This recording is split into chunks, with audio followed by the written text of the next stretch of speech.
마태복음 9장 14절에서 17절까지 말씀입니다.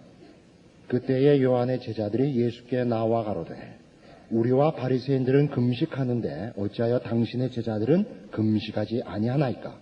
예수께서 저희에게 이르시되 혼인집 손님들이 신랑과 함께 있을 동안에 슬퍼할 수 있느뇨?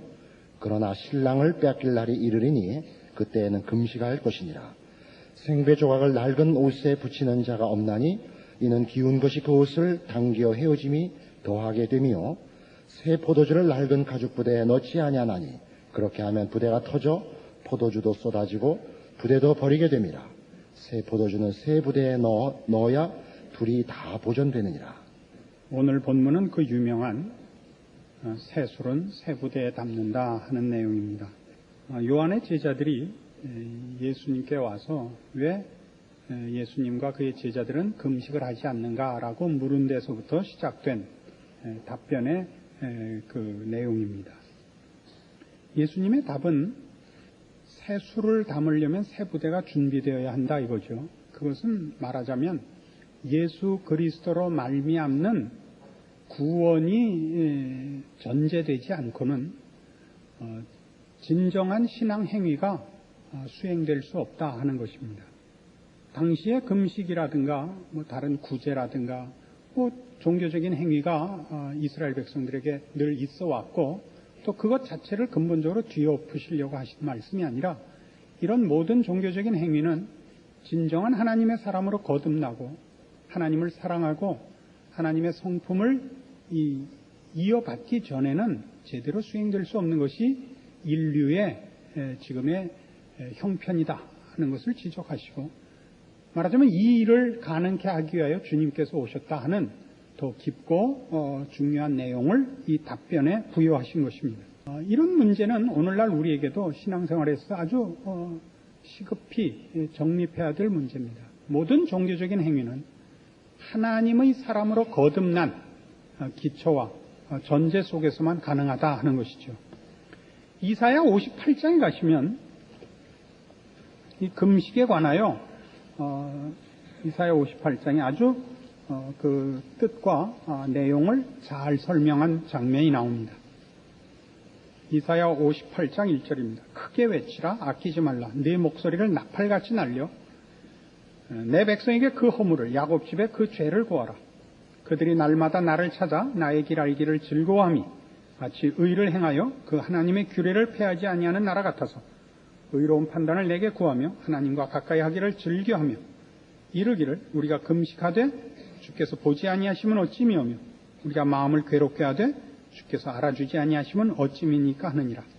보라 너희가 금식하는 날에 오락을 찾아 얻으며 온갖 일을 시키는도다. 보라 너희가 금식하면서 다투며 싸우며 악한 주먹으로 치는도다. 너희의 오늘 금식하는 것은 너희 목소리로 상달케 하려 하는 것이 아니라 이것이 어찌 나의 기뻐하는 금식이 되겠으며 이것이 어찌 사람이 그의 마음을 괴롭게 하는 날이 되겠느냐. 그 머리를 갈대같이 숙이고 굵은 배와 재를 펴는 것을 어찌 금식이라 하겠으며 여호와께 연락될 날이라 하겠느냐. 나의 기뻐하는 금식은 흉악의 결박을 풀어주며 멍에의 줄을 끌어주며 압제당하는 자를 자유케 하며 모든 멍에를 꺾는 것이 아니겠느냐. 또 줄인 자에게 네 식물을 나눠주며 유리하는 빈민을 네 집에 들이며 벗은 자를 보면 입히며 또 네 골육을 피하여 스스로 숨지 아니하는 것이 아니겠느냐. 금식은 기도와 마찬가지로 근본적으로 하나님 앞에 도우심을 구하는 그런 중요한 한 상징을 가집니다. 금식에는 여러 가지 뜻이 있는데 그 중요한 그 하나님 앞에 도우심을 구하는 그 뜻을 대표로 해서 그 외에도 오늘 이사야 58장에 소개된 것 같은 이런 두 가지 큰 뜻이 있습니다. 하나는 하나님의 뜻을 밥 먹는 것보다 더 좋아한다 하는 상징을 가집니다. 오늘 여기 이사야 58장식으로 하자면 2절에 나오는 대로 그들이 날마다 나를 찾아 나의 길 알기를 즐거워함이 마치 의를 행하여 그 하나님의 규례를 폐하지 아니하는 나라 같다 이겁니다. 주의 뜻을 알고 주의 뜻을 따르는 것을 밥 먹는 것보다 더 좋아한다. 우리 산상설교할 땐 이렇게 나왔었죠. 의에 줄이고 목마른 자 것입니다. 줄이고 목마른 것입니다. 밥에 줄인 것이 아니라 하나님의 뜻을 알며 그 뜻을 수행하는 일을 더 즐겨하고 더 좋아한다 하는 뜻입니다. 또 하나는 그 5절에 보는 바와 같이 이것이 어찌 나의 기뻐하는 금식이 되겠으며 이것이 어찌 사람이 그 마음을 괴롭게 하는 날이 되겠느냐 하는 것에서 보는 바와 같이 어려운 자들과 슬픈 자들, 괴로움을 당하는 자들과 자신을 동일시하여 저들의 괴로움에 동참하는 자비와 긍휼의 마음을 가지는 표를 또한 금식에서 가집니다. 그런데 이런 일들, 하나님의 뜻을 알기를 밥 먹는 것보다 좋아한다. 또는 슬픈 자들과 괴로운 자들을 외면하지 않고 저들의 괴로움에 내가 내 마음을 열고 저들의 괴로움에 동참하며 저들을 위로하며 저들을 고쳐주는 일에 내가 최선을 다하려는 마음을 갖고 있다 하는 것들이 다 지금 오늘 우리가 본 대로 마태복음 9장식으로 얘기를 하자면 예수 그리스도로 말미암는 구원이 전제되지 않고는 이런 일들은 다 진정한 신앙 행위가 되지 않고 자기 치장의 종교적 유희에 불과하게 된다 이겁니다. 그래서 이스라엘 백성들이 지금 뭘 불평하느냐 하면 본인들은 금식을 하고 본인들은 이런 종교적인 행위를 했는데 하나님이 칭찬하시지 않는다는 사실입니다. 하나님이 꾸짖으시죠. 왜 꾸짖나요?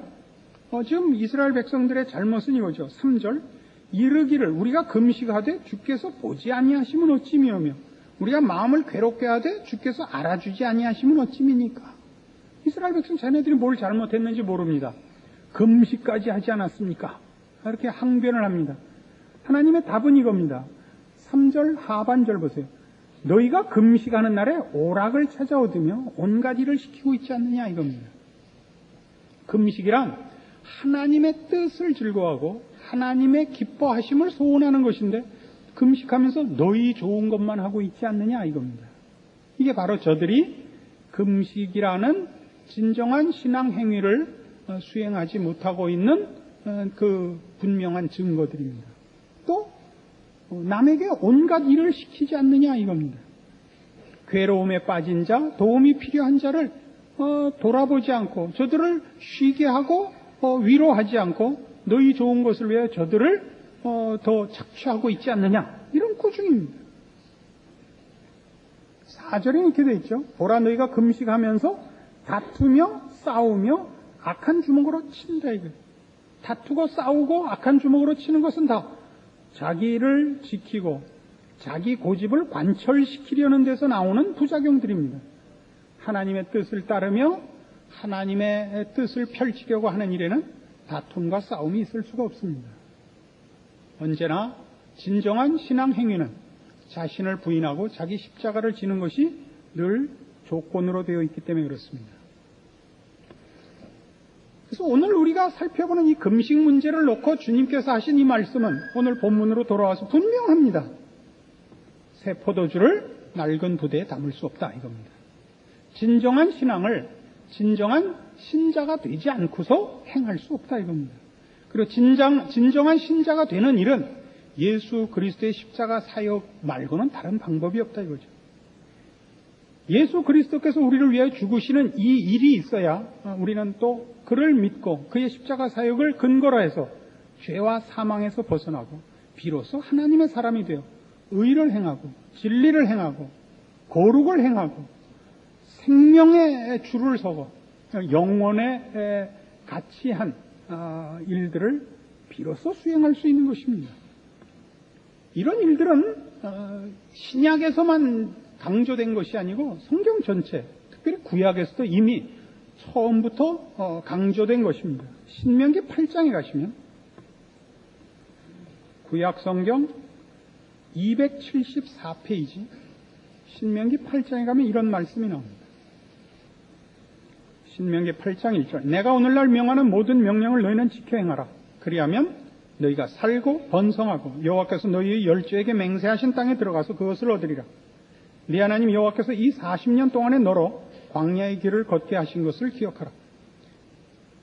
이는 너를 낮추시며 너를 시험하사 네 마음이 어떠한지 그 명령을 지키는지 아니 지키는지 알려 하심이라.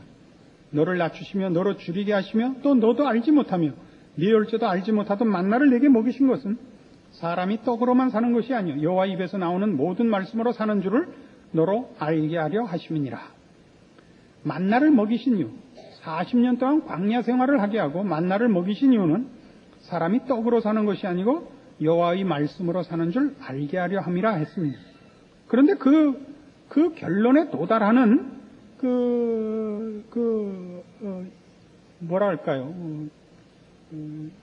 우리의 생각을 모으는 도움을 주는 말들이 뭐냐면 2절과 3절에 계속해서 너를 낮추시고 너를 시험했다 그래요. 출애굽기 16장으로 가보십시다. 구약성경 106페이지 출애굽기 16장 1절입니다. 조금 이따 신명기 8장으로 다시 돌아올 거니까 거기다 손가락 하나는 껴놓고 계세요. 출애굽기 16장 1절. 이스라엘 자손의 온 회중이 엘림에서 떠나 엘림과 시내산 사이 신광야에 이르니 애굽에서 나온 후 제2월 15일이라. 이스라엘 온 회중이 그 광야에서 모세와 아론을 원망하여 그들에게 이르되 우리가 애굽 땅에서 고기 가마 곁에 앉았던 때와 떡을 배불리 먹던 때에 여호와의 손에 죽었다면 좋았을 것을 너희가 이 광야로 우리를 인도하여 내어 이 온 회중으로 줄여 죽게 하는도다. 때에 여호와께서 모세에게 이르시되 보라 내가 너희를 위하여 하늘에서 양식을 비같이 내리리니 백성이 나가서 일용할 것을 날마다 거둘 것이라. 이같이 하여 그들이 나의 율법을 준행하나 아니하나 내가 시험하리라. 이스라엘 백성이 광야길에 들어서니까 애굽을 떠나서 광야길에 들어서니까 먹을 게 없습니다. 불평을 합니다. 그래서 하나님이 만나를 주십니다. 이게 이 내용의 가장 큰 줄거리입니다.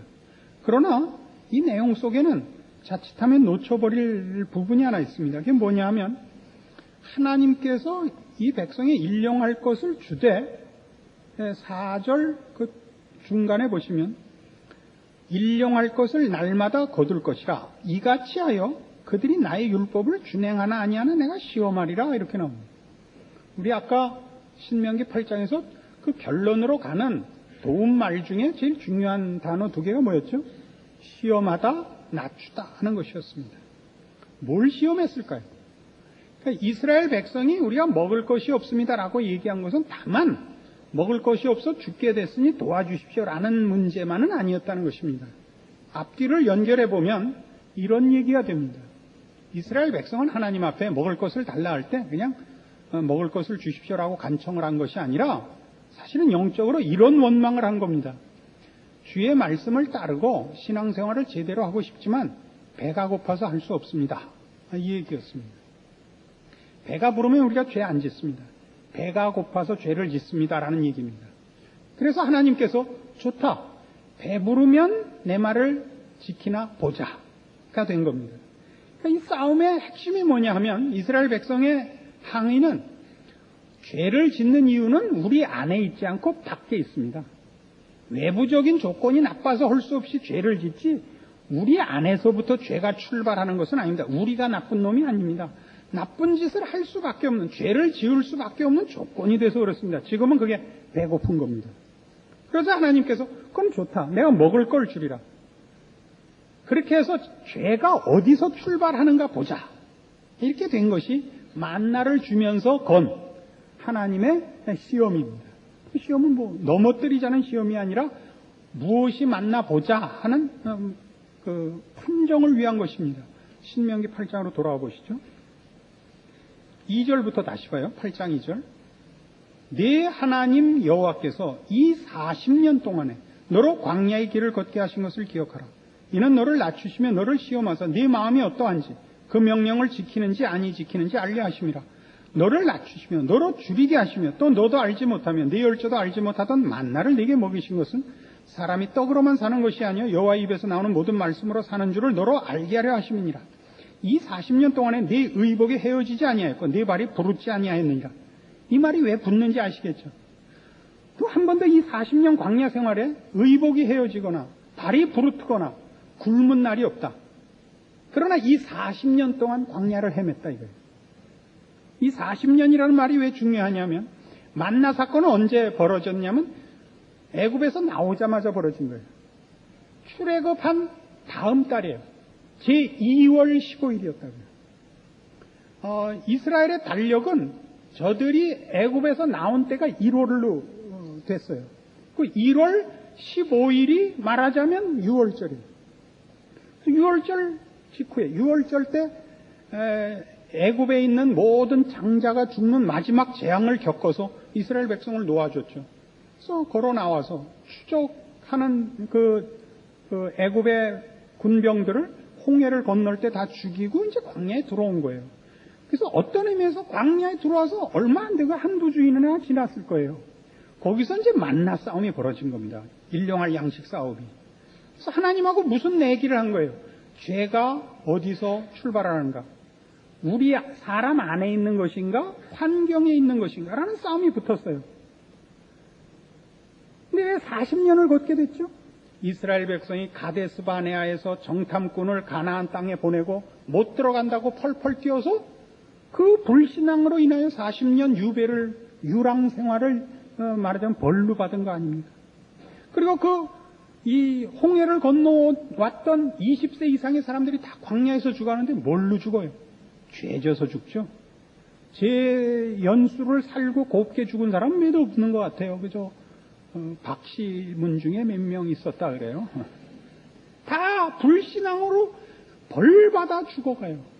그 40년 내내 뭐가 내렸는데 늘 만나가 내리는 거예요. 아침에 나가면 늘 만나가 내리는 거예요. 늘 비교하는 거예요. 너희가 배고파서 범죄했느냐? 이거예요. 너희 발이 부르터서 범죄했느냐? 너희 의복에 헤어져서 범죄했느냐? 이게.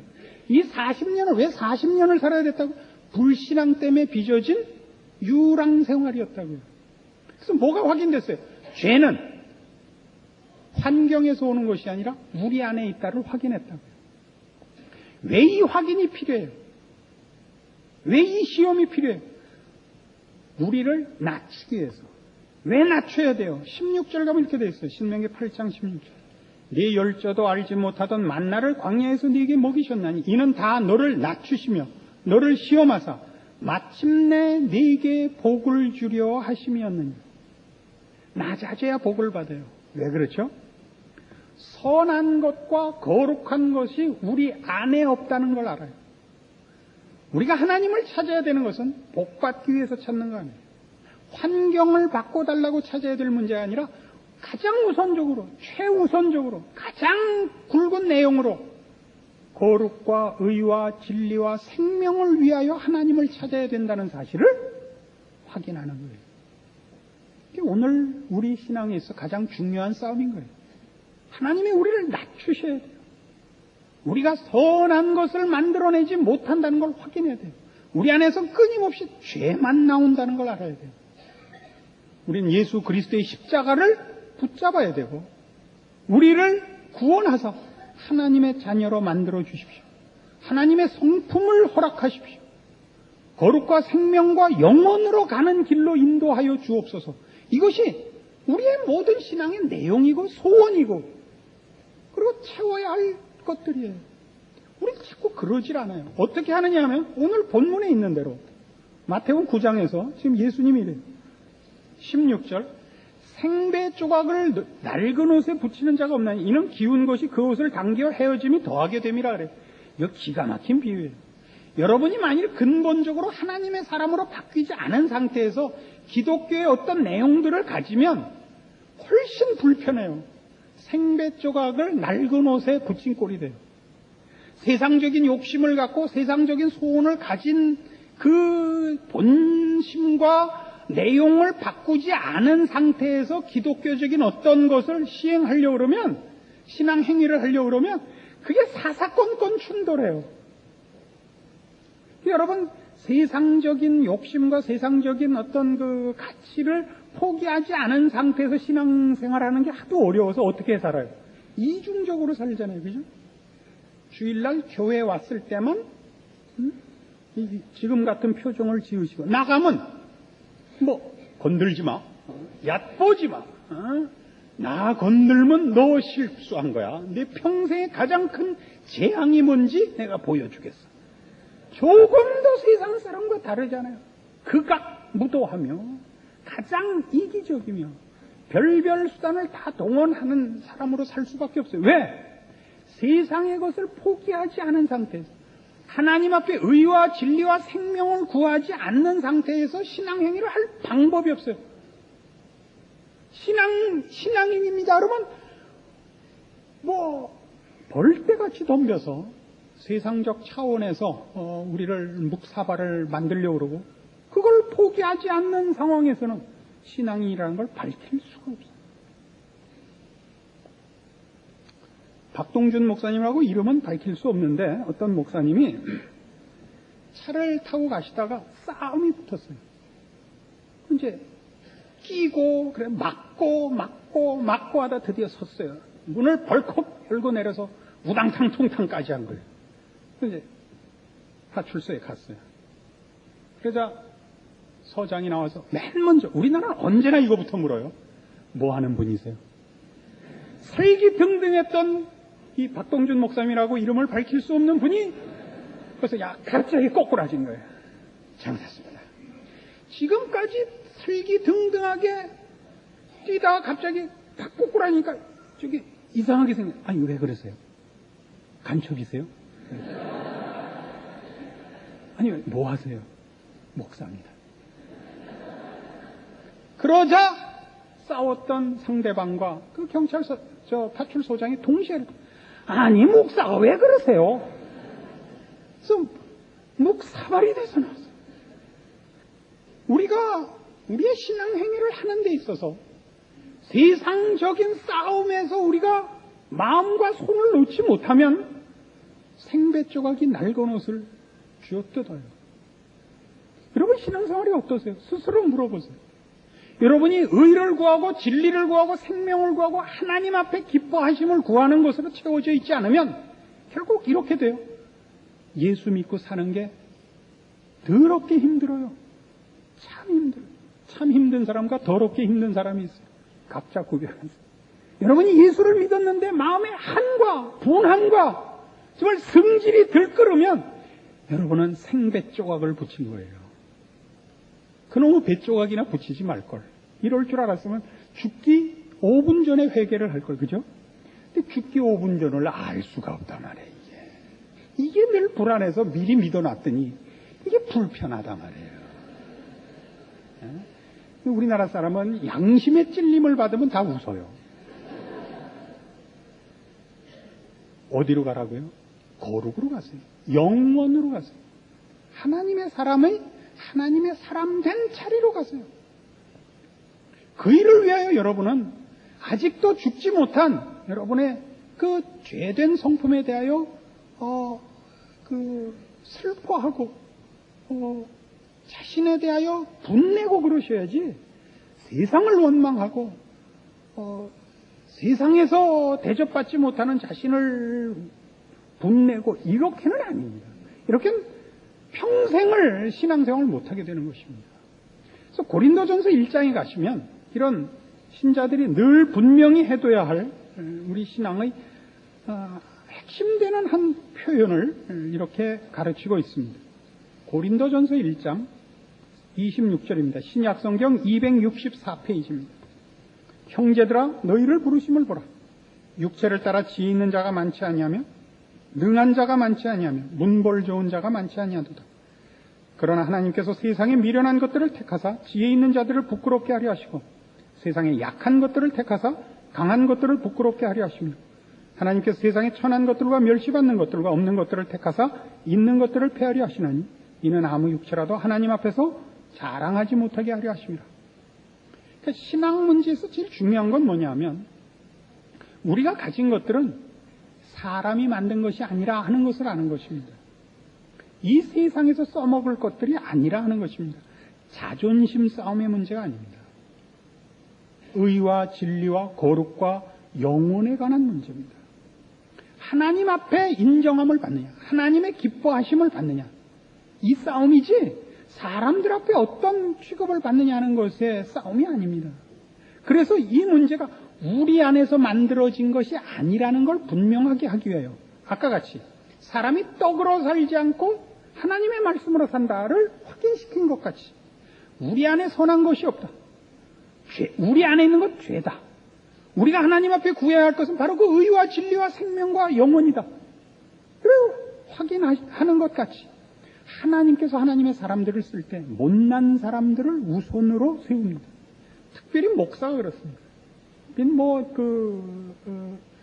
상당히 우리 교회에 출석하시거나 저의 목사직에 대해서 만족하시는 분이 많은 걸로 알고 있는데 아니면 올 수 없고요. 그래서 혹 들리는 얘기로 굉장히 괜찮은 사람이 목사가 됐다. 왜 목사가 됐을까? 다른 걸 했어도 저 사람이 대우를 맡았으면 이 꼴이 안 됐을 텐데 이따운 소리까지 들리는데 그건 잘못 생각하시는 거예요. 여러분이 좋게 보시니까 괜찮은 사람이라고 자꾸 오해하는 거예요. 하나님 가장 오해의 소지가 없는 사람을 앞세워서 이런 신앙의 내용들, 영원한 가치가 있는 것들이 우리가 만든 것이 아니라 하나님께서 허락한 것임을 오해 없게 하려고 그러시는 겁니다. 그래서 혹 이제라도 저에 대해서 무슨 호감을 갖고 있거나 괜찮다고 오해하신 분이 있으면 당장 버려주시기를. 그렇지 않습니다. 저는 못난 사람입니다. 하나님이 이 목사를 시켜서 그나마 새끼 밥 먹고 그래도 인사받고 살고 있지. 그렇지 않았으면 벌써 목 매달아 죽었을 겁니다. 급해서 목도 못 매달았을 거예요. 그냥 확 잘라 죽었을 거예요. 변변한 데가 없는 사람입니다. 오늘 확인하고 갑시다. 목사 중에 잘난 사람은 한 마리도 없다. 분명히 하죠. 하나님이 우리를 편드시고 복 주시려고 찾아오시는 중에 우리에게 그걸 전달하는 자를 그 중에 가장 못난 자를 세워서 봐라. 너희가 만든 것 아니다. 너희 중에서 생긴 것 아니다. 하늘로부터 하나님이 주신 것이다. 이렇게 확인하는 겁니다. 오죽하면 짬짬이 나가서 당구를 쳐서 생활비를 벌어와야 되겠습니까? 어떻게 이상한 데로 갔는데 30절 그래서 이렇게 하는 거예요. 너희는 하나님께로부터 나서 그리스도 예수 안에 있고 예수는 하나님께로서 나와서 우리에게 지혜와 의로움과 거룩함과 구속함이 되셨다. 우리에게 지혜가 있다. 우리에게 무슨 거룩한 것이다. 예수님이 그렇게 해주시고 예수님 없었어요. 예수로 말미암아 하나님으로부터 그게 온 거예요. 마치 내가 만든 것 같이 굴지 말아 이거예요. 그래서 어디로 가요? 기록된 바 자랑하는 자는 주 안에서 자랑하라 함과 같게 하려 합니다. 주 안에서 자랑하라. 예수를 믿어서 내가 이 자리에 있게 된 거라. 예수를 믿어서 예수님 덕분에 내가 영생을 가졌고 내가 따뜻한 마음을 가졌고 괜찮은 성품과 괜찮은 인격과 인간다운 자리에 비로소 올 수 있었습니다. 이렇게 얘기하라고요. 그건 이미 자랑이 아니죠. 예수 그리스도로 말미암아 하나님으로부터 은혜로 받은 것이니까 감사지. 자존심을 건 경쟁이요, 시기요, 자랑일 수 없는 것입니다. 여러분의 신앙을 점검하셔서 세상 앞에 여러분의 신자 된 것에 가진 한들을 냉정하게 말씀에 비추어서 점검하셔서 마땅히 감사해야 되고 마땅히 책임져야 할 신자 된 내용들, 그리스도 예수 안에서 허락받은 영생에 관한 것들, 우리의 하나님을 닮아야 하는 것들에 대한 여러분에게 허락된 복들을 빼앗기지 마시고 놓치지 마시고 외면하지 마시고 모두가 넉넉히 이루시고 누리시는 여러분들 되기를 바랍니다. 기도하십시다. 하나님 아버지 은혜를 감사합니다. 우리 하나님께서 우리를 사랑하시며 예수 그리스도를 보내사 우리 대신 십자가에 못 박으시고 그리해서라도 우리에게 복을 주시려는 아버지 되신 것을 다시 한번 확인했습니다. 우리의 자랑이 어디 있습니까? 아니 우리의 분냄이 어디에 있습니까? 세상에 있지 않습니까? 자기 자랑에 있지 않습니까? 그리스도 예수 안에서 받은 하나님의 사랑을 왜 놓치고 감사할 줄 모르며 왜 분내며 왜 펄펄 뛰며 저 세상으로 뛰어갑니까? 하나님의 사람의 영광과 승리와 자랑과 그 복된 자리를 지키고 그 안에서 빛나는 하나님의 자녀로 완성되게 하시옵소서. 예수님 이름으로 기도합니다. 아멘.